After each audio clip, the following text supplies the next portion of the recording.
These are my favorite books on talking about the actual sexual act. So if you are looking for something, these are some books, and I have most of them up here. So at the end, you're welcome to take a look. This actual book here, Autism Sex, is actually written by an adult with autism through the whole sexual act, as well as Wendy Lawson's book, but I didn't bring that because my other providers use that a lot.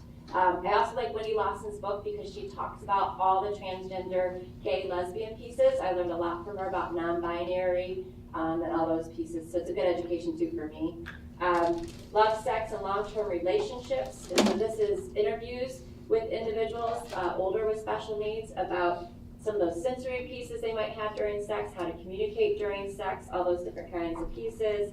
If you have girls, this is how to be safe with men, what is a boyfriend, what is not, helps with being taken advantage of sexually, all these different kinds of things. So feel free at the end if you want to look at any pictures or any books based on your child or young adult. And you can ask me questions, I'll tell you which ones will be more appropriate. Masturbation is another huge topic. So lower function individuals, I've seen girls at the age of 5 masturbate in public until they've rubbed themselves raw. Like when they're young, it can happen very quickly. Sometimes it can happen more when they're about the age of 12. Again, their penis is growing, they're stimulated, and so all of a sudden they pull out their penis in class because they felt uncomfortable, and then everyone starts making like, ooh, don't do that, put it, they make all this attention about him taking his penis out in the classroom, and then what ends up happening is now he does it like once every 15 minutes in the class, right? Becomes a habitual kind of attention-seeking type thing.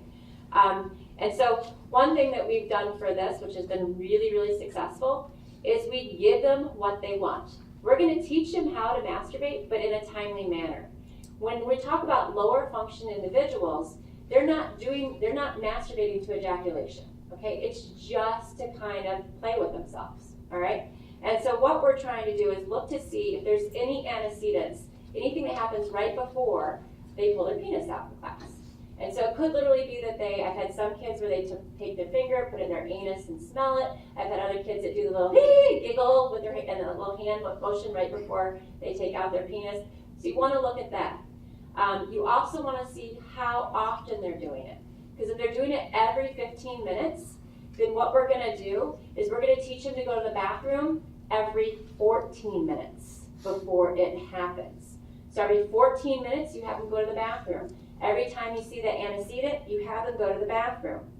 And then what you're going to do is in that bathroom, you have a visual schedule about how to masturbate in a timely manner in a more appropriate place, okay? And so I did get this finally from Boardmaker online. Finally has a picture of a guy, of a kid holding his penis. Like for years, they would have put any of these pictures on for me, for anybody. But what you want to do is you want to go to, you have a picture of the toilet, you have a picture of them pulling their pants down, sit on toilet, hold penis, and then you're going to set a timer. And you're usually setting a timer for 3 to 5 minutes, depending on your individual. They're going to wipe. Even if they're not ejaculating, it's still cleanliness, so we're just wiping, pulling pants up, they flush, wash their hands, and use hand sanitizer. So what you're doing is they're going to the bathroom every 14 minutes. You're setting a timer for 3 minutes in the bathroom. The reason we do it for like 3 to 5 minutes is when I've worked with individuals in residential facilities, what's happened if they're lower functioning, many times they're left alone for a long period of time. And then they start masturbating for a long period of time. Women in the room might forget because it's been a long time since you were in sex education, but what happens if a male masturbates and doesn't hit ejaculation, but they hit right before that piece, it becomes extremely painful. And so we have a lot of lower function individuals who then will scream and have a tantrum because they're in so much pain. And so then we have to do social stories for them that says, we only touch ourselves for 3 minutes, touch our penises for 3 minutes, otherwise, ouch. So they understand what's an appropriate amount of time to play with themselves. Does that make sense? So that's why we have a timer there, so that they understand that piece. What you're then going to do is, so if I'm having them go to the bathroom every 14 minutes, I then extend that the next time to every 15 minutes, then every 16 minutes. Every 20 minutes they're going to go to the bathroom. Every 25 minutes. So I'm giving them what they want initially, but then I am extending the time slowly. I'm exposing them to a longer period of time. Usually it takes anywhere between 8 weeks to 3 months for me to have a child who's masturbated in public every 15 minutes be able to go to the bathroom every 2 hours for 3 minutes at a time. So if you're very structured on it, they know this. And then you're controlling that environment around them so people aren't laughing. People aren't making a big deal if it does happen in class. It's just go to the bathroom. One thing I do want to point out, it is illegal to masturbate in a public restroom. Any laws, and I have a whole book on laws and sexuality, but any cases of an individual with special needs who was caught masturbating in like a public restroom was thrown out due to privacy laws. That means they still shouldn't do it. But our whole goal is, first we might be teaching them to masturbate in the school bathroom, and the goal is then to transfer that to the home environment, okay? We don't want them masturbating in public restrooms, okay? But it's just better than the classroom at that point. So again, we're then teaching to a different place. 2 books that I like if your child is more functioning.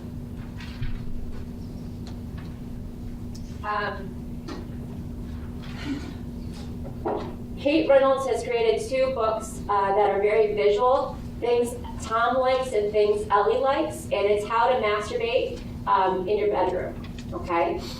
They've also, if you have a lower function individual and you're looking for a good kind of like general sex education, what's happening to Ellie and what's happening to Tommy are also 2 better lower functioning books, okay? So again, these are up here for you to look at the end. But again, it's nice, so if you don't feel comfortable making that social story, there are books that you can get. As a therapist, I found very quickly that when we're addressing these issues, you have to, number one, be very comfortable with it. As a parent, you have to be very comfortable with it. But your conversation can't just stop about masturbation. Oh, I forgot to talk about higher functioning. Sorry. Let me go back. Higher functioning individuals and women. Let me talk about this. Higher functioning individuals,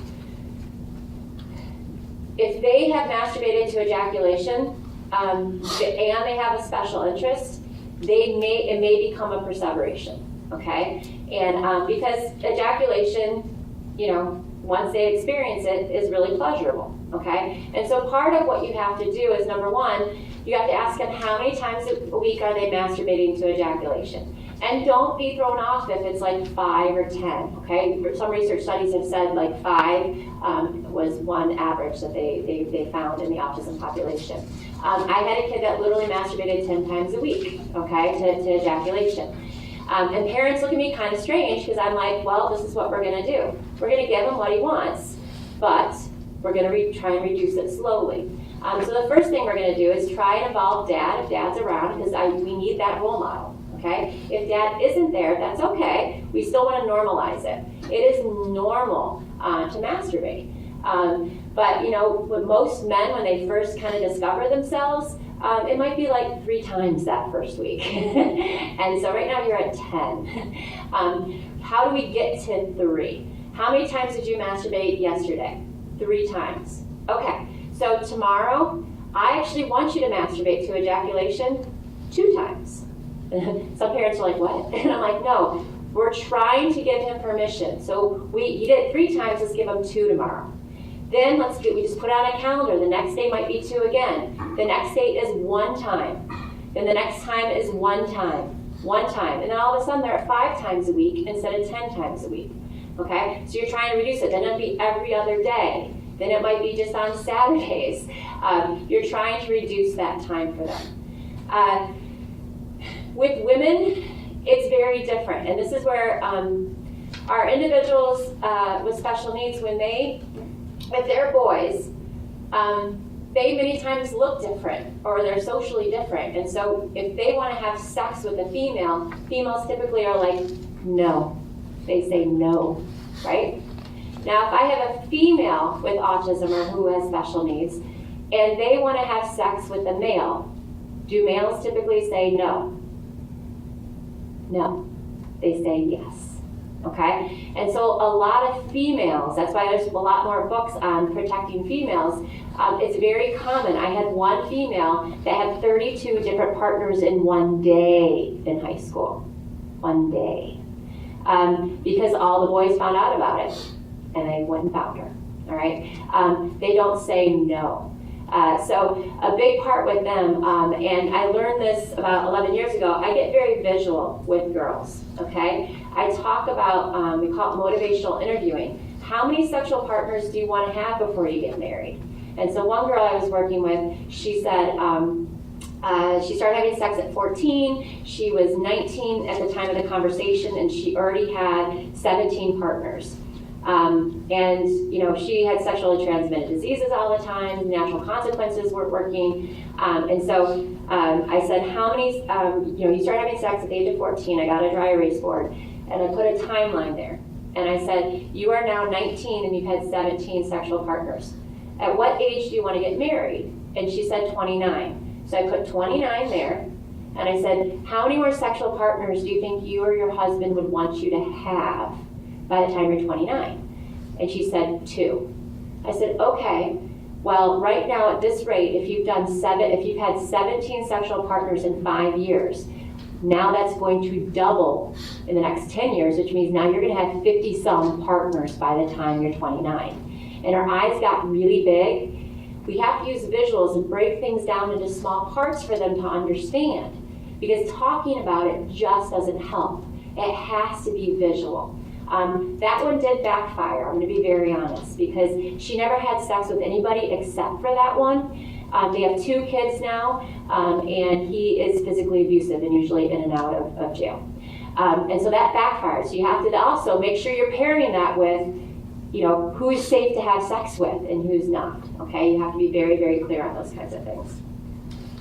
When we talk about the sexual, when we're talking with them about masturbation, different things, again, you also have to ask them, what are you looking at when you're masturbating?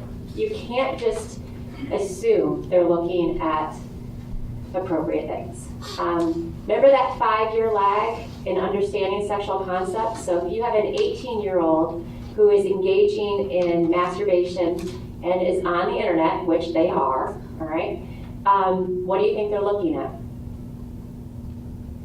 5-year lag, 13-year-olds.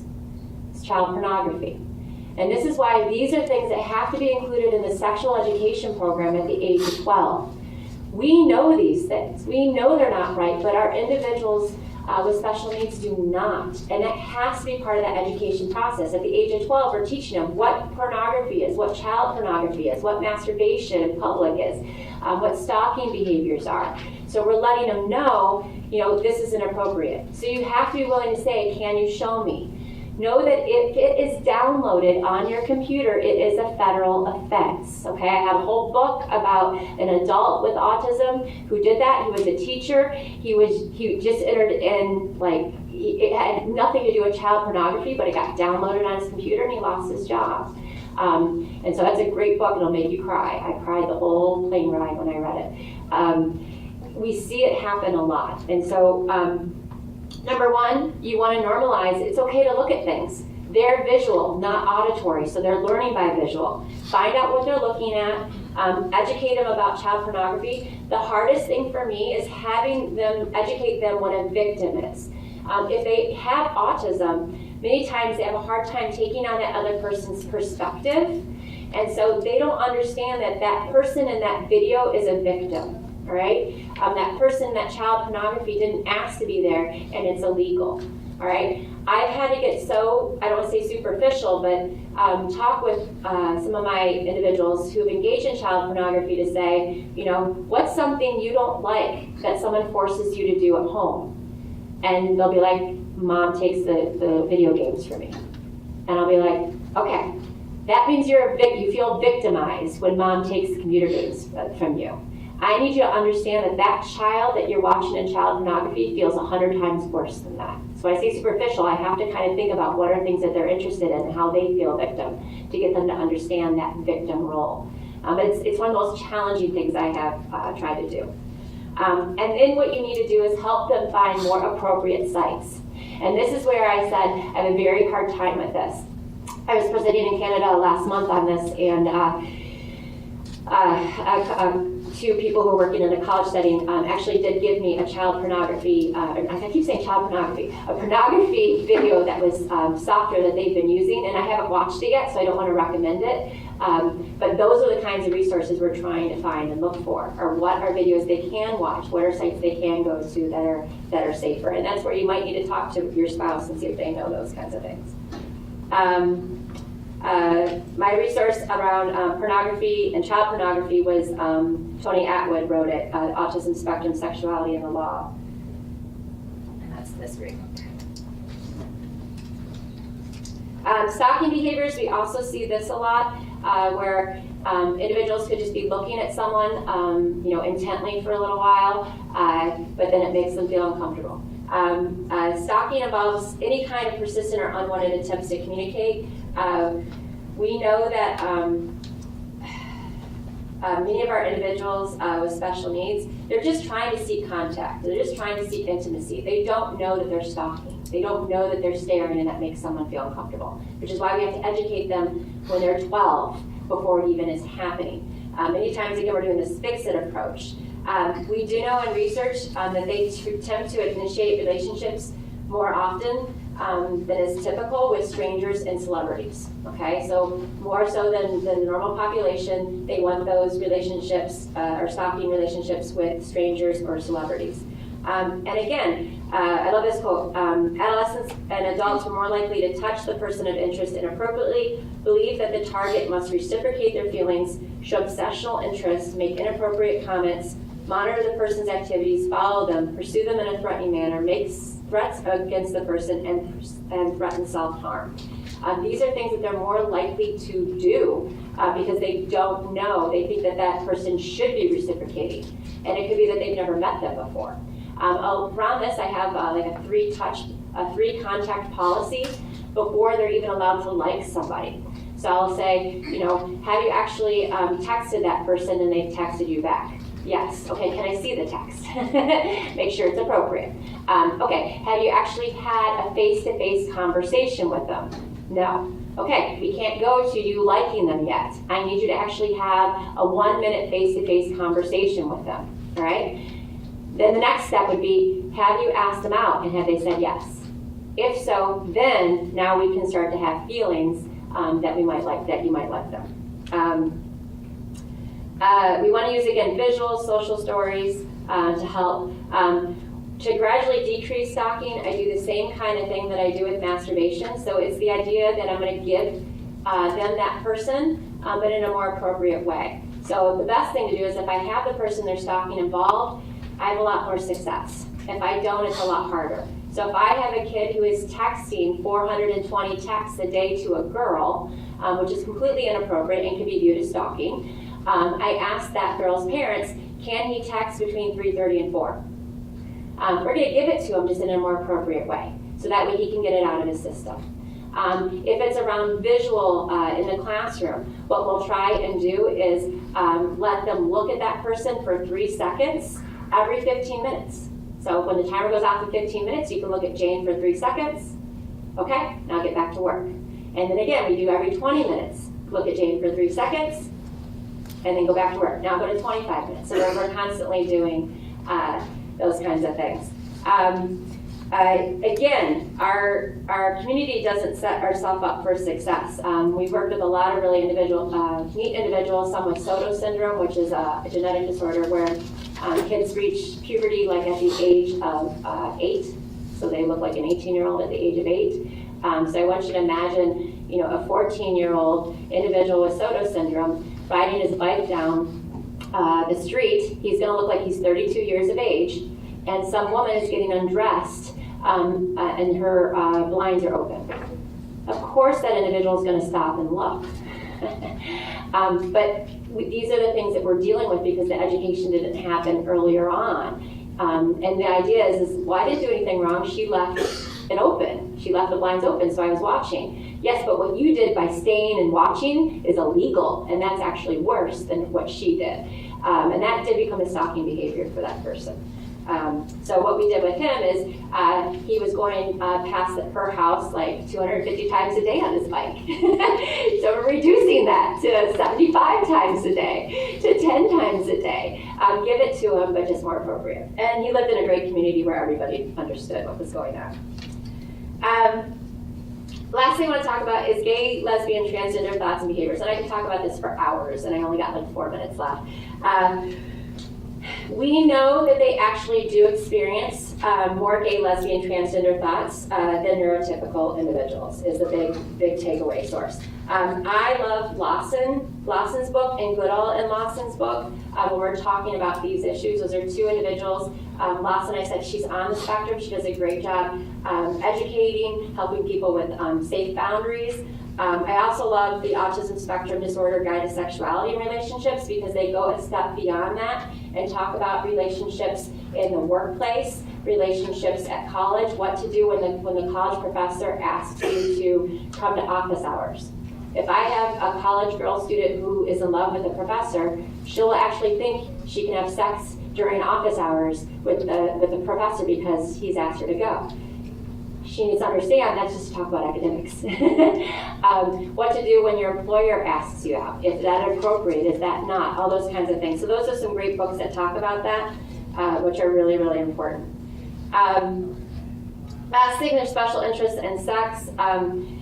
Their sexual desires and fantasies are similar to what we see in the general population, although there is an increase in fetishes. Okay, and that's why I love some of these books. So if you have an individual who is engaging in the sexual act or who wants to engage in the sexual act, I have some wonderful books that will talk about how to handle those kinds of fetishes, because part of it is making sure they're communicating to whoever they are having that intimate relationship about what they like, what they don't like. They don't like their back touch. They don't like their hair touch, whatever it is, so they can help communicate that. So I have a great book on that. The last thing I want to end on is just a warning for you guys. You need to watch out for YouTube poop. Has anyone been on YouTube poop?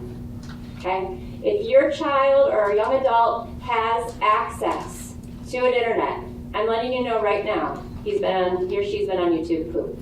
If you enter in any of their special interests, and just enter in YouTube. So if I was to enter in Hello Kitty YouTube, if I scroll down far enough, you'll see Hello Kitty YouTube/poop.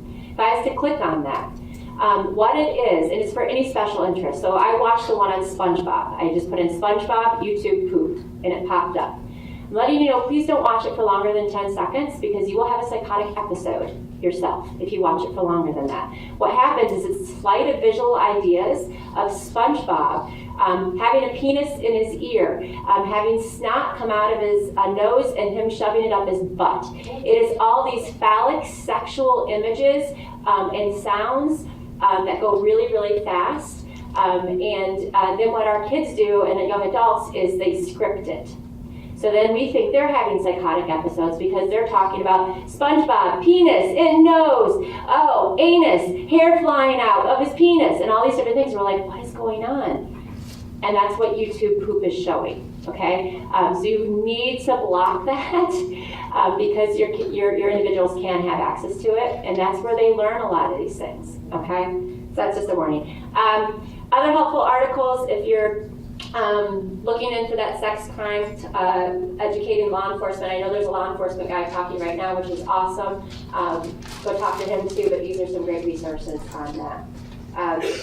Tons of references. That's my email if you need anything. I'm going to have books up here. Any questions?